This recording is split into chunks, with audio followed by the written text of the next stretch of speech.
गुजरात आतंकवाद निरोधी दस्ते यानी कि एटीएस ने उत्तरी गुजरात के सिद्धपुर और उसके आसपास के इलाकों में एक बड़ा ऑपरेशन चलाकर आतंकवादी संगठन जैश-ए-मोहम्मद के 5 और संदिग्ध आतंकवादियों को दबोच लिया है।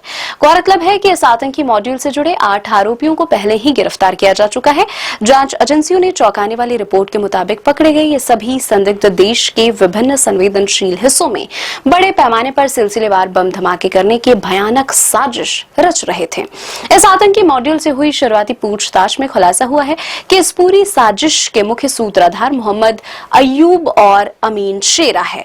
इन दोनों मास्टरमाइंड पर धमाकों को अंजाम देने के लिए विशेष प्रकार के केमिकल्स, गन पाउडर और अन्य खतरनाक सामग्रियां अवैध रूप से इकट्ठा करने का गंभीर आरोप है।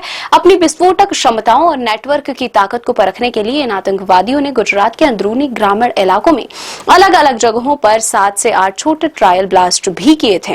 पुलिस और खुफिया एजेंसियों की नजर से बचने के लिए इन आतंकियों ने एक अनोखा मिलिट्री पैटर्न अपनाया था, जिसके तहत वे शहरों को छोड़कर सुदूर गांवों में पनाह ले रहे थे। उनका मानना था कि सुरक्षा एजेंसियों को कड़ी निगरानी और चौकसी सिर्फ बड़े शहरों तक ही सीमित रहती है, जिससे ग्रामीण इलाकों में रहकर आतंकी गतिविधियों को चलाना और संगठन को मजबूत करना कहीं ज्यादा आसान होगा।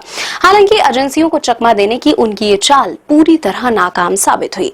आतंकी भले ही गाँव में छिपे हुए थे, लेकिन गुजरात एटीएस की टीम काफी समय से बेहद गुपचुप तरीके से इस पूरे मॉड्यूल की हर गतिविधि पर पैनी नजर रख रही थी।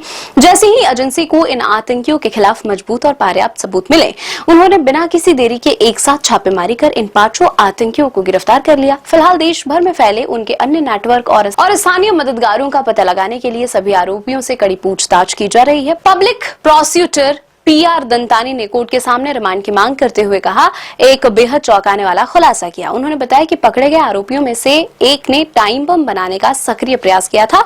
जैश-ए-मोहम्मद से जुड़ी बम बनाने की कुछ और सामग्री उर्दू में लिखा जिहादी साहित्य अभी बरामद किया जाना बाकी है, जिसके लिए पूछताछ बेहद जरूरी है।